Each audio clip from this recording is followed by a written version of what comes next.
जान पुल पा बोला के मिले नहायलू मौके पा तू धोखा कैलू हो। ए जान पुल पा बोला के मिले नहायलू मौके पा तू धोखा कैलू हो। अब ते रही जानू अब ते रही तले मम्मी देखले न सहो ताहार दे हल हई नई का मोबाइल बा नहले में लेके फेंक देल सहो ताहार दे हल हई नई का मोबाइल बा नहले में लेके फेंक देल सहो।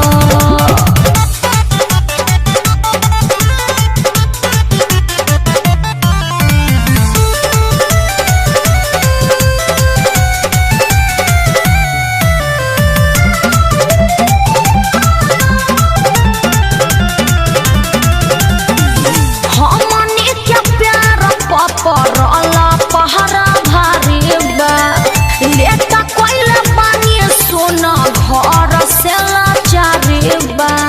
अरे तो का करी कोशिश तो करते बानी नु। बड़ी देर रहनी खड़ा बेट कोइल बुझाइल बाड़ा ए जानू हो कावन आइल रहे उलाझन। अरे मरले बिया जानू मरले बिया दहिया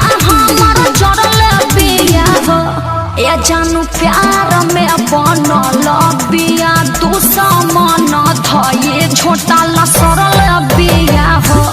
ए जान पुल पा बोला के मिले नहायलू मौके पा तू धोखा कैलू हो।